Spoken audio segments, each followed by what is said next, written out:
ಎಲ್ರಿಗೂ ನಮಸ್ಕಾರ.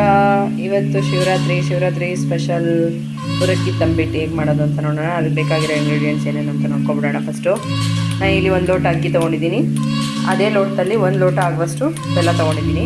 ಇಲ್ಲಿ ಒಂದು ಮ್ಯಾಕ್ಸಿಮಮ್ ಒಂದು 4 ಅಚ್ಚಷ್ಟು ತೊಗೊಂಡಿದ್ದೀನಿ ಚಿಕ್ಕದು. ಮತ್ತು ಹುರುಗಡಲೆ 1/4 ಕಪ್ಪು, ಬಿಳಿ ಎಳ್ಳು 1/4 ಕಪ್ಪು, ಕಡಲೆಬೀಜ 1 ಕಪ್ಪು ಮತ್ತು ಏಲಕ್ಕಿ ಪುಡಿ. ಬನ್ನಿ ಫಸ್ಟಿಗೆ ಅಕ್ಕಿ ಹುರ್ಕೊಬಿಡೋಣ. ಈಗ ನಾನಿಲ್ಲಿ ಬಾಣಲೆ ಕಾಯಕ್ಕೆ ಇಟ್ಕೊಂಡಿದ್ದೆ, ಅದಕ್ಕೆ ಅಕ್ಕಿ ಹಾಕ್ಕೊಳ್ತಾ ಇದ್ದೀನಿ ಹುರ್ಕೊಳ್ಳೋಕ್ಕೆ. 1 ಲೋಟ ಅಕ್ಕಿ ತೊಗೊಂಡಿದ್ದೀನಿ, 1 ಪಾವ್ನಷ್ಟು. ಅದೇ ಲೋಟದಲ್ಲಿ 1 ಪಾವ್ ಆಗುವಷ್ಟು ಬೆಲ್ಲ ತೊಗೊಂಡಿದ್ದೀನಿ.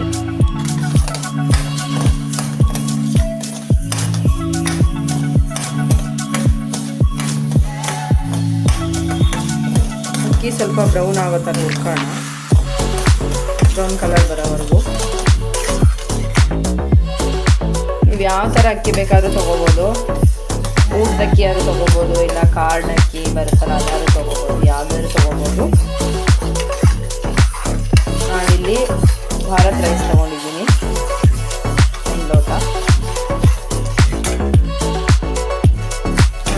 ಬ್ರೌನ್ ಆಗ್ತಾ ಇದೆ, ಇದಾಗಿದೆ. ಈಗ ಇದನ್ನು ಒಂದು ಪ್ಲೇಟ್ಗೆ ತಣ್ಣಗಾಗ್ಲಿಕ್ಕೆ ಹಾಕೊಳ್ಳೋಣ. ತಣ್ಣಗಾದ್ಮೇಲೆ ಪೌಡ್ರ್ ಮಾಡ್ಕೋಬೇಕು.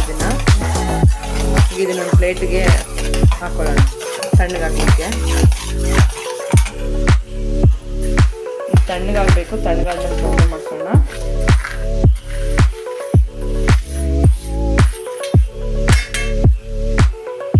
ತಣ್ಣಗಾಗಷ್ಟರಲ್ಲಿ ಇಲ್ಲಿ ಕಡಲೆಬೀಜ ಹಸಿ ತೊಗೊಂಡಿದ್ದೆ, ಅದನ್ನು ಹುರ್ಕೊಳ್ಳೋಣ. ಮಿಕ್ಕಿದ್ದೆಲ್ಲವೂ ಹಾಗೆ ಸೇರಿಸ್ಕೊಳ್ಳೋಣ.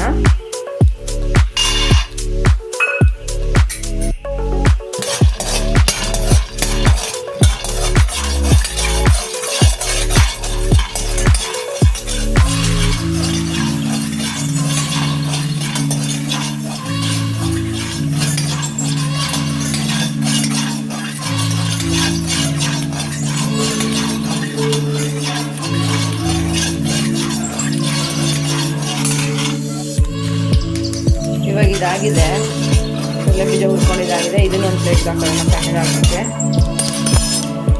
ಇವಾಗ ನಾನು ಇದೇ ಬಾಣಲಿಗೆ ನಾನೇನು ಬೆಲ್ಲ ಪೌಡ್ರ್ ಕುಟ್ಕೊಂಡಿದ್ದಲ್ಲ ಅದನ್ನು ಸೇರಿಸ್ಕೊತಾ ಇದ್ದೀನಿ.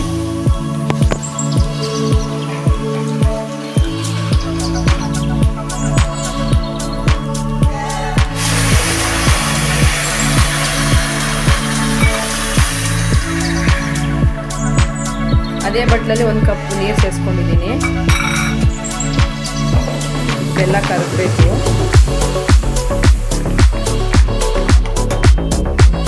ಬೆಲ್ಲ ಕರಗೋಷ್ಟರಲ್ಲಿ ಇನ್ನೊಂದು ಬಾಣಲಿ ಇಟ್ಕೊಂಡಿದ್ದೀನಿ, ಅದರಲ್ಲಿ ಎಳ್ಳು ಹುರ್ಕೊಬಿಡೋಣ.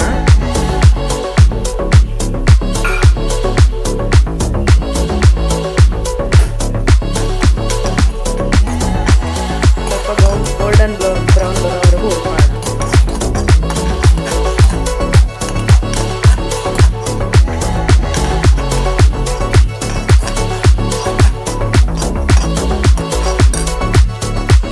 ಗೋಲ್ಡನ್ ಬ್ರೌನ್ ಬಂದಿದೆ, ಹುರಿದುಕೊಂಡಿದ್ದಾಗಿದೆ. ಇದನ್ನ ಒಂದು ಬೌಲ್ಗೆ ಹಾಕೊಂಡ್ಬಿಡೋಣ. ಬೆಲ್ಲ ಕರಗಿದೆ, ಇದನ್ನ ಸೋದಿಸ್ಕೊಳ್ಳೋಣ. ಕಲ್ಲು ಕಸ ಏನಾದರೂ ಇದ್ರೆ ಹೋಗ್ಲಿ ಅಂತ ಅಷ್ಟೇ. ಸೋದಿಸ್ಕೊಂಡಾಗಿದೆ, ಅಷ್ಟರಲ್ಲಿ ಅಕ್ಕಿ ತಣ್ಣಗಾಗಿದೆ. ಇದನ್ನ ಪೌಡ್ರ್ ಮಾಡ್ಕೊಬಿಡೋಣ. ನಾನಿಲ್ಲಿ ಪೌಡ್ರ್ ಮಾಡಿ ಜರಡಿ ಹಿಡಿದು ಇಟ್ಕೋತಾ ಇದ್ದೀನಿ.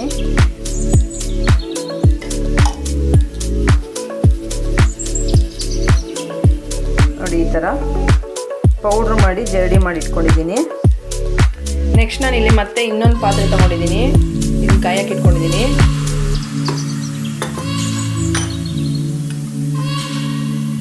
ಇದಕ್ಕೆ 1 ಟೀ ಸ್ಪೂನಷ್ಟು ತುಪ್ಪ ಹಾಕೋತಾ ಇದ್ದೀನಿ.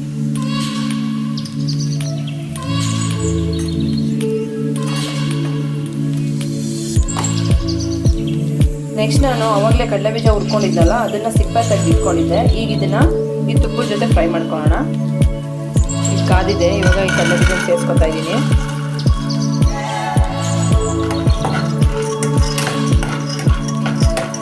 ಇದರ ತುಪ್ಪದ ಜೊತೆ ಫ್ರೈ ಮಾಡಿ ಹಾಕೊಳ್ಳೋದ್ರಿಂದ ತುಂಬ ಕ್ರಿಸ್ಪಿಯಾಗಿರುತ್ತೆ.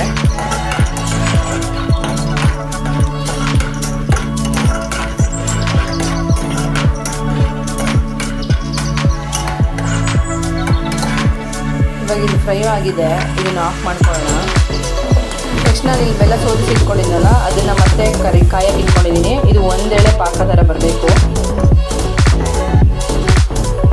ಕಾಯಿಲಿ. ನೋಡಿ ಇದು ಇವಾಗ ಬರ್ತಾ ಇದೆ, ಆಗ್ತಾ ಇದೆ. ಇದು ಹನಿ ಥಿಕ್ನೆಸ್ ಬಂದರೆ ಸಾಕು. ನೋಡಿ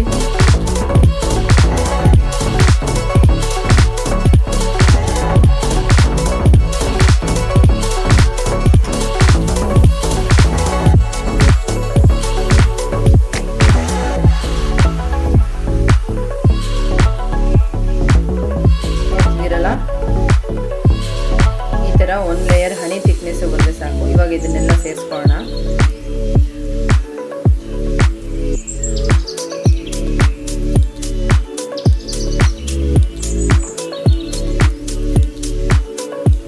ಫಸ್ಟಿಗೆ ನಾನು ಹುರಿದಿಟ್ಕೊಂಡಿದ್ದಲ್ಲ ತುಪ್ಪದಲ್ಲಿ ಕಡಲೆ ಬೀಜ, ಅದನ್ನು ಸೇರಿಸ್ಕೊತಾ ಇದ್ದೀನಿ.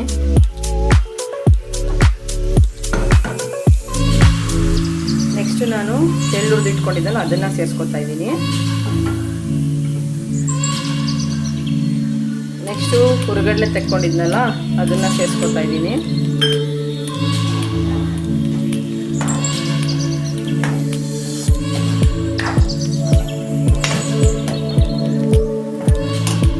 ನೆಕ್ಸ್ಟು ನೀವು ಕೊಬ್ಬರಿನ ಬೇಕು ಅಂದರೆ ಹಾಕೋಬೋದು, ಇಲ್ಲಾಂದರೆ ಬೇಡ ಅಂತ ಸ್ಕಿಪ್ ಮಾಡಿದ್ರು ಮಾಡ್ಬೋದು.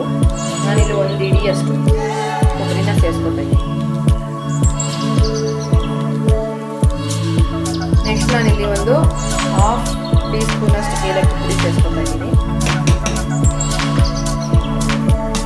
ಮಿಕ್ಸ್ ಮಾಡ್ಕೊಬಿಡೋಣ.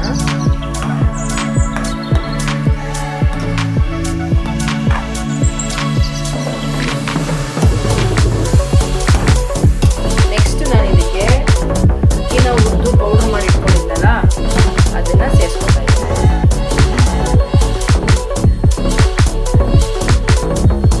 ಸ್ವಲ್ಪ ನಿಧಾನಕ್ಕೆ ಸೇರಿಸ್ಕೊತೀನಿ.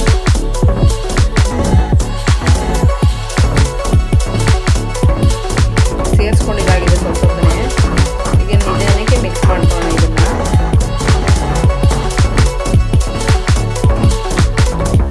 ಇವಾಗ ಇದು ಮಿಕ್ಸ್ ಮಾಡ್ಕೊಂಡಿದ್ದಾಗಿದೆ. ಇದನ್ನು ತಣ್ಣಗಾಗ್ಲಿಕ್ಕೆ ಬಿಡಬೇಕು. ಉಂಡೆ ಕಟ್ಟೋಕ್ಕೆ ಸ್ವಲ್ಪ ತಣ್ಣಗಾಗಲಿ. ನೋಡಿ ಇಷ್ಟು ತಣ್ಣಗಾಗಿದೆ. ಈಗ ಉಂಡೆ ಕಟ್ಟುವಷ್ಟು. ಫುಲ್ ತಣ್ಣಗಾಗಬಾರ್ದು. ಫುಲ್ ತಣ್ಣಗಾದರೆ ಉಂಡೆ ಬರಲ್ಲ. ಈಗ ಇದನ್ನು ಉಂಡೆ ಕಟ್ಕೊಳ್ಳೋಣ. ನಿಮ್ಗೆ ಎಷ್ಟು ದಪ್ಪ ಬೇಕೋ ಅಷ್ಟು ದಪ್ಪ ತೊಗೊಂಡು ಸ್ವಲ್ಪನೇ ಉಂಡೆ ಕಟ್ಕೊಳ್ಳೋಣ.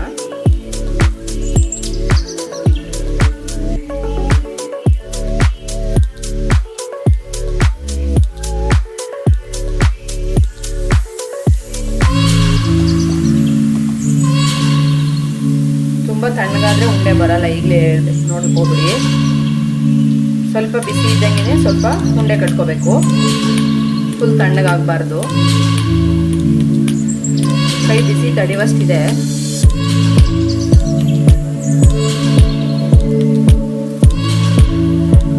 ಈ ಥರ ಎಲ್ಲನೂ ಉಂಡೆ ಮಾಡ್ಕೊಬಿಡೋಣ. ಉಂಡೆ ಕಟ್ಕೊಂಡಿದ್ದಾಗಿದೆ ನೋಡಿ. ಶಿವರಾತ್ರಿ ಸ್ಪೆಷಲ್ ಉರತ್ತಿ ತಂಬಿಟ್ಟು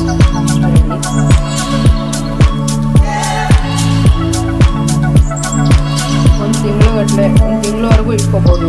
ಯಾಕಂದರೆ ಎಲ್ಲ ಹುರಿದು ಮಾಡಿರೋದ್ರಿಂದ ಕೆಡಲ್ಲ. ಟ್ರೈ ಮಾಡಿ.